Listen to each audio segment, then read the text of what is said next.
आज हम समास का अध्ययन करेंगे। समास हिंदी व्याकरण की दृष्टि से बड़ा महत्वपूर्ण है। हिंदी साहित्य में भी समासिक शब्दों का बहुत ज़्यादा प्रयोग होता है।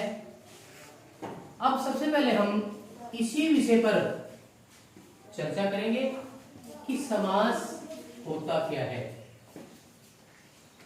दो या दो से अधिक शब्दों के मेल को हम समास कहते हैं।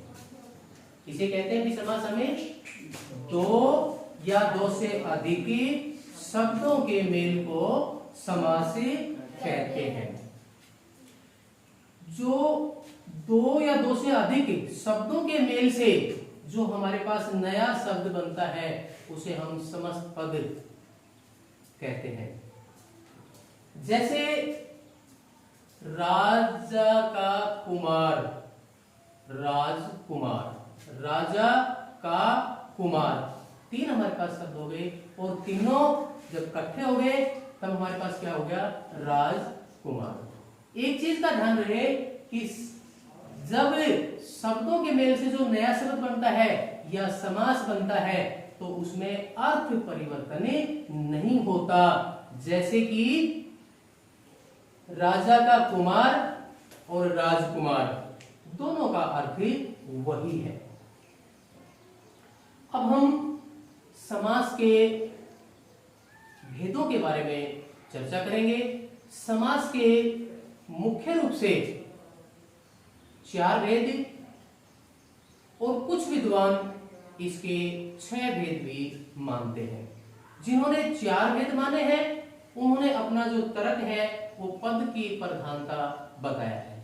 उन्होंने कहा कि पद की प्रधानता के आधार पर समास के 4 भेद हैं। और 4 भेद कौन कौन से हुए हमारे पास?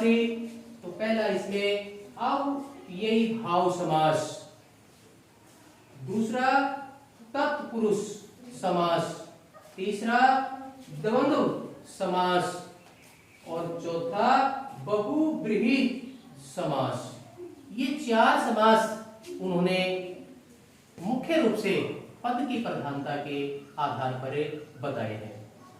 अब पद की प्रधानता का क्या महत्व है, यह हम कैसे पद की प्रधानता देखते हैं। अव्ययीभाव समास में पहला पद प्रधान होता है। जिस समास में पहला पद प्रधान होता है वहां अव्ययीभाव समास होता है और समस्त पद अव्यय का काम करता है तो वहां अव्ययीभाव समास होता है। और जहां दूसरा पद प्रधान होता है वहां तत्पुरुष समास होता है और इसमें कारक की विभक्ति उनका लोप तत्पुरुष समास में होता है। कारक की विभक्तियां 8 हैं लेकिन तत्पुरुष समास में केवल 6 विभक्तियों का ही लोप होता है। कर्ता और संबोधन विभक्ति का लोप यहां नहीं होता। कहने का भाव यही है कि केवल 6 विभक्ति ही इसमें जो आती है तो उन्हीं का ही जब हम समस्त पद बनाते हैं तो वहां से वो खत्म हो जाती है, वहां उनका बिल्कुल भी प्रयोग नहीं होता। जैसे हमने अभी पहले बताया था कि राजा का कुमार का जो विभक्ति है जब हम इसका समास बनाते हैं या समस्त पद जब हम बनाते हैं तो इस समस्त पद के अंदर राजा का कुमार में का विभक्ति है वो समाप्त होने पर जो समस्त पद हमारे पास बनता है राजकुमार बनता है। उसके बाद पद की प्रधानता के आधार पर जो तीसरा समास हमारे पास है द्वंद्व समास। इस समास में दोनों पद प्रधान होते हैं, पहला पद भी और दूसरा पद भी। जैसे अन्न जल, अन्न और जल दो शब्द हैं हमारे पास और दोनों के बीच में एक योजक है और जैसे ही हमें यहाँ विग्रह करते हैं तो विग्रह करते समय हमारे पास एक और इन दोनों शब्दों के बीच में आ जाता है, जैसे आने जल, आने और जल। अब हमारे पास चौथा जो पद है, ये समास है हमारे पास, इसमें बहुब्रीहि समास है। इसमें कोई भी पद प्रधान नहीं होता, इसमें कोई भी पद प्रधान नहीं है बहुब्रीहि समास में, बल्कि किसी तीसरे व्यक्ति की तरफ इशारा किया जाता है।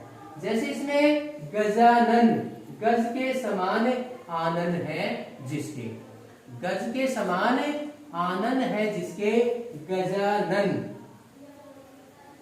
गजानन, गज, गज माने हाथी, हाथी के समान मुख किसका है भाई? गणेश जी का। तो यहाँ बहुब्रीहि में इन पदों में कोई भी वो नहीं है, बल्कि तीसरा व्यक्ति है गणेश जी, वहां इशारा किया गया है। अब हमारे पास कर्मधारय और द्विगु जो समास बच गए, इनको हम कहां लें? तो जो पद की प्रधानता के आधार पे इनका विभाजन कर रहे हैं, वो विद्वान तत्पुरुष का ही भाग इनको मानते हैं। कर्मधारय है, द्विगु है, दोनों के दोनों तत्पुरुष के ही भाग हैं। कर्मधारय जो समास है, इसमें उपमेय और उपमान का संबंध होता है। कर्मधारय समास में उपमेय और उपमान का संबंध होता है, वहीं कर्मधारय समास होता है। जैसे नील कमल, नीला है जो कमल। यहां हम मुख्य रूप से जो बात करें तो हम ये बात कर सकते हैं कि यहां जब हम विग्रह करें कर्मधारय समास के अंदर, तो है जो शब्द यदि हमारे सामने आता है तो हमारी समझ में आ जाना चाहिए कि यहाँ कर्मधारय है। जैसे लाल मिर्च, लाल है जो मिर्च। इसके बाद द्विगु जो समास है, इसकी पहचान ये है कि पहला पद इसमें संख्यावाची होता है। द्विगु समास में पहला पद संख्यावाची होता है। जैसे त्रिफला, तीन फलों का समाहार या तीन फलों का समूह। चौराहा, चार रास्तों का समाहार। शताब्दी, 100 वर्षों का समाहार या समूह। तो इस प्रकार से हमारे पास ये 6 समास बनते हैं। पद की प्रधानता के आधार पर 4, लेकिन जो विद्वान इसके 6 भेद मानते हैं, वो कर्मधारय और द्विगु समास को तत्पुरुष समास में शामिल ना करके इनको अलग अलग वो मानते हैं कि ये भी दोनों अलग अलग समास हैं। जब हम इन दोनों को अलग लेंगे तो कितने भेद हो जाएंगे भाई? 6। और यदि हम इनको तत्पुरुष में शामिल कर लेंगे तो कितने भेद हो जाएंगे हमारे पास? 4 भेद पद की प्रधानता के आधार पे है। 4 भेद किसके आधार पे है अभी? पद की प्रधानता के आधार पर 4 भेद इसके बताए गए हैं। अब हम पुनः एक बार इन पे प्रकाश डालें, इनके बारे में देखें और समझें कि इन समासों में क्या कुछ है और कैसे हमारे पास हमारी समझ में ये चीज आ सकती है, या कैसे हम इसको अच्छी प्रकार से याद रख सकते हैं। अव्ययीभाव समास है, इसमें बताया हमने कि पहला पद प्रधान होता है और समस्त पद अव्यय का काम करता है।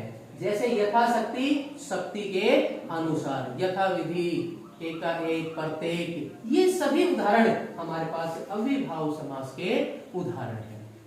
तत्पुरुष समास में हमने बताया है कि दूसरा पद प्रधान होता है और कारक की जो विभक्ति है उनका लोप होता है। कारक की विभक्तियां 8 है, लेकिन कर्ता और संबोधन को छोड़ करके जो 6 विभक्तियां बच गई, उन 6 विभक्तियों का लोप यहाँ होता है। बाकी हम तत्पुरुष समास के बारे में विस्तार से भी अध्ययन करेंगे, क्योंकि इसके और भी छोटे छोटे कुछ भेद हैं, लेकिन उनका अध्ययन हम बाद में करेंगे।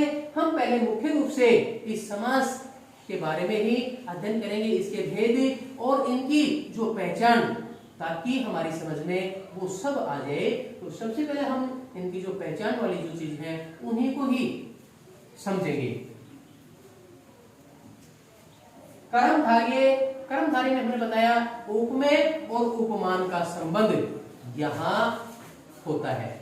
इस समास में उपमेय और उपमान का संबंध होता है, और विग्रह करते हैं उस समय है जो चीज हमारे सामने आती है। जैसे नील कमल, नीला है जो कमल, लाल मिर्च, लाल है जो मिर्च। ठीक है, विग्रह करेंगे, है जो आया, इसका मतलब सीधा सा हो गया हमारे पास कि ये हमारे पास कर्मधारय समास है। द्विगु समास में हमने बताया कि भी पहला पद संख्यावाची होता है। यदि पहला पद संख्यावाची आ जाए तो निश्चित रूप से हम कह सकते हैं कि इसके अंदर एक द्वंद्व समास है, इसके अंदर एक द्विगु समास बनता है। इसमें कौन सा समास बनता है? अभी द्विगु समास बनता है। संख्यावाची जहां भी हमारे पास आएगा कोई भी शब्द, तो वहां द्विगु समास हमारे पास बनेगा। इसमें हमने त्रिफला, शताब्दी, चौराहा, ये अनेकों उदाहरण हमारे पास मिल जाएंगे कि जो उदाहरण हम देखते ही हमें पता लग जाएगा कि यहाँ द्विगु समास है। द्वंद्व समास इसमें हमने बताया था कि भी जोड़े बनते हैं, और प्रधानता के आधार पे क्या बताया था इसमें? द्वंद्व समास में प्रधानता के आधार पे दोनों पद प्रधान होते हैं। कौन से पद प्रधान होते हैं इसमें? दोनों पद प्रधान होते हैं। जैसे माता पिता, माता पिता, दोनों के बीच में एक योजक इस तरह का जो निशान है वो हमें मिलता है, और विग्रह करेंगे तो क्या होगा? माता और पिता, और लग जाएगा इन दोनों शब्दों के बीच में। क्या लग जाएगा भाई? और लग जाएगा इन दोनों शब्दों के बीच में। और जहां और लग गया विग्रह करते समय और दोनों पद प्रधान है, तो निश्चित रूप से हमारे पास ये द्वंद्व समास है। बहुव्रीहि समास, प्रधानता के आधार पर हमने क्या बताया था अभी? इसमें कौन सा पद प्रधान होता है? बहुव्रीहि समास में कोई सा पद प्रधान नहीं होता, बल्कि किसी तीसरे की तरफ इशारा किया जाता है। जैसे नीलकंठ, नीलकंठ, नीलाकंठ किसका बताया गया अभी? भगवान शिव का। भगवान शिव की तरफ इशारा कर दिया। नीलकंठ का हम विग्रह करेंगे, नीला है जो कंठ, और कहां इशारा हो गया हमारे पास? भगवान शिव की तरफ इशारा हो गया। पीतांबर, पीले है अंबर जिसके, किसके अभी? ठीक है भाई। और गजानन हमने पहले भी बता दिया था भाई, गज के समान आनंद मुख है जिसका, किसका बताया था भाई? गणेश जी का। एक लंबोदर, लंबा है उदर जिसका, तो उसमें भी हमें किसका होता है लंबा पेट? गणेश जी। तो यहाँ जो चीज है वो यही है कि कोई तीसरे की तरफ ही इशारा किया जाता है, इसमें कोई सा पद प्रधान नहीं होता। दशानन, दस है आनंद जिसके, आनंद का मतलब क्या है? तो किसके लिए प्रयोग किया गया भाई? रावण। तो ये हमारे पास जो समास है, जो प्रधानता के आधार पे 4 भेद, और वैसे इसके 6 भेद, कुछ विद्वान 4 मान लेते हैं। 4 मानने वालों का जो मत है वो पद की प्रधानता है, और 6 मानते हैं वो कर्मधारय और द्विगु को तत्पुरुष में न जोड़ करके इसको अलग अलग मानते हैं। अब हमारे पास एक जो समास है वहां उसमें कुछ दुविधाएं हमारे सामने आ जाती है, द्विगु समास और द्वंद्व समास। कई बार जब हम इसे देखते हैं तो एकदम मन के अंदर ही वो हो जाता है कि इसमें क्या आएगा, इसमें क्या आएगा। तो हमें दोनों में से एक की पहचान अपने मन के अंदर बैठा लेनी चाहिए। एक समझ में आएगा तो दूसरा बच गया, वो हमारे पास दूसरा हो जाएगा। भाई द्विगु के अंदर संख्यावाची और द्वंद्व के अंदर जोड़े, जहां जोड़े बन रहे हैं वहां द्वंद्व समास है, और जहां संख्या है वहां द्विगु समास है। रह जाएगा यार भाई, संख्या और जोड़े। ठीक है, ये दोनों चीज यदि हमारी समझ में आ गई तो इसका मतलब हम इन दोनों समासों का जो अंतर है वो आसानी से समझ पाएंगे। नहीं तो जब समासिक शब्द जब हमारे सामने होता है तब हमें ये थोड़ा सा शंका हमारे सामने रहती है कि भी ये द्विगु बनेगा या द्वंद्व बनेगा। तो इसको हम बड़े ध्यान से एक बार मन में बैठा लें कि द्वंद्व जहां जोड़े हैं, द्विगु जहां संख्यावाची है। तो भाई सभी समास से आप लोगों की समझ में आ गए? देखो इसमें फिर हम समास के जो 6 भेद हैं उनके बारे में बारी बारी करके बताएंगे। पहला है अव्ययीभाव समास, दूसरा है तत्पुरुष, तीसरा है कर्मधारय, चौथा है द्विगु, पांचवा है द्वंद्व और छठा है बहुव्रीहि। ये हमारे पास 6 समास है और पद की प्रधानता के आधार पे इनके हम 4 भेद लेते हैं। ये जो समास है ये हमें केवल हमारी इस कक्षा के पाठ्यक्रम तक सीमित नहीं है, बल्कि ये हमारे आजीवन काम आते हैं। अब कहोगे भी आजीवन काम कैसे आएंगे, इसके पढ़ाई के बाद हमारे पास कैसे काम आएंगे, या कक्षा जब हम 10वीं पास कर जाएंगे तो हमारे पास कैसे काम आएंगे। जब आप लोग कंपटीशन की तैयारी करोगे तो कंपटीशन की तैयारी करते समय आप लोगों को हिंदी की व्याकरण का जो भाग आपके उस प्रतियोगी परीक्षा के अंदर आएगी तो वहां भी आपको इन समासों की आवश्यकता पड़ेगी।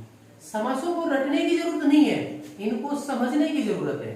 समझ पैदा करो ताकि वो चीज आ जाए समझ में। लिख के देखो 1 2 3 कोई भी समास है और फिर उसका हमें भेद लिख देंगे, उसकी प्रधानता के कारण लिख देंगे, उसका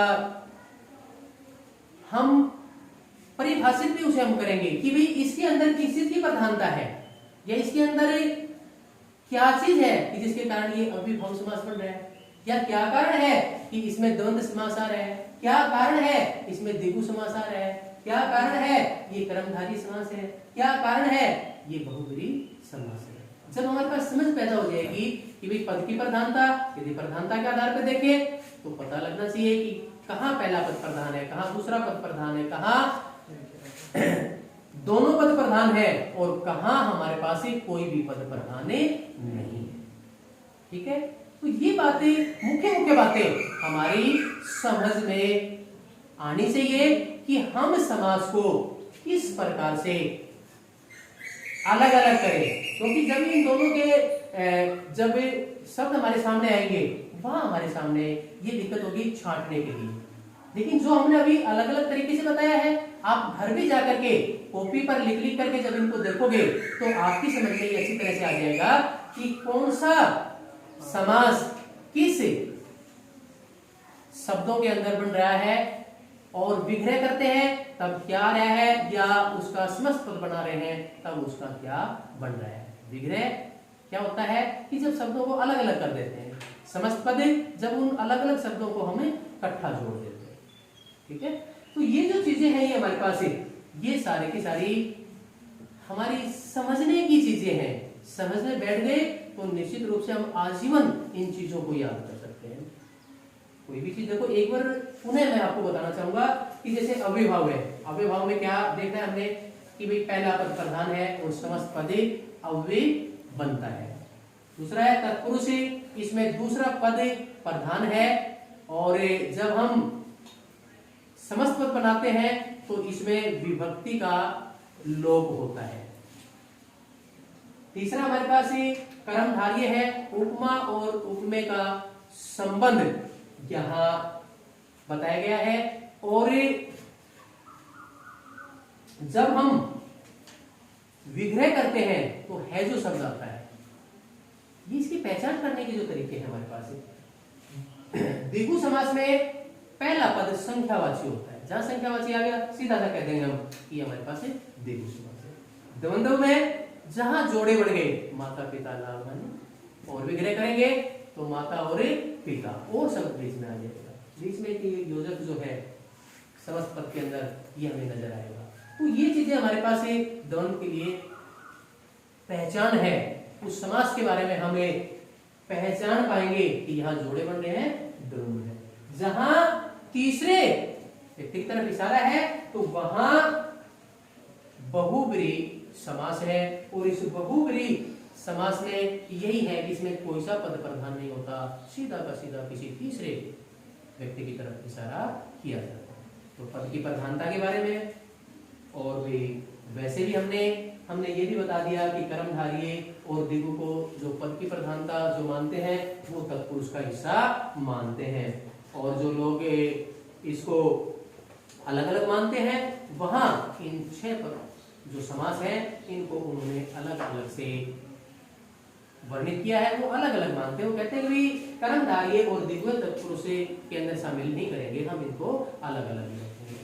जब इनको सभी को लेते हैं तो 6 वेद है, पद की प्रधानता के आधार पे 4 वेद। तो ये जो समास का जो अध्ययन जो हमने आज किया है, आप सभी बच्चे घर जाकर के इसे दोहराएंगे, अपनी कॉपी के अंदर नोट करेंगे, और फिर भी यदि आपकी समझ में कोई चीज नहीं आती है तो कल जैसे ही हम कक्षा लेंगे उस समय आपकी जो शंका और जो आपका जो समाधान है उसका हम निराकरण करेंगे। आप जब तक घर अध्ययन नहीं करेंगे तब तक ये आपकी समझ में कम बैठेंगे, क्योंकि क्या होता है जब हम स्वाध्याय करते हैं, जब हम घर जाकर के पढ़ते हैं तो एक बार कोई शंका रहेगी उसका निराकरण हो गया, दूसरी बार है अध्ययन करेंगे फिर कोई शंका रहेगी उसका निराकरण, और तीसरी बार में वो चीज हमारी पूर्ण रूप से समझ में आ जाती है।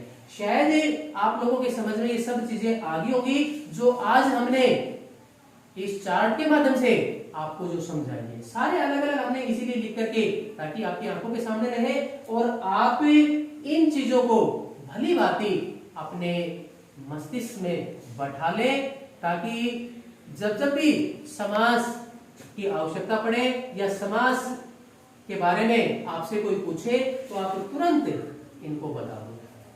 तो सभी बच्चे घर से ये जो समास का अध्याय है इसको करके लेके आएंगे, अपनी कॉपी के अंदर इसको उतारेंगे और याद करेंगे, और जो शंका रहेगी वो कल जब हम कक्षा लेंगे तो कल की कक्षा के अंदर हम उसका निराकरण करेंगे।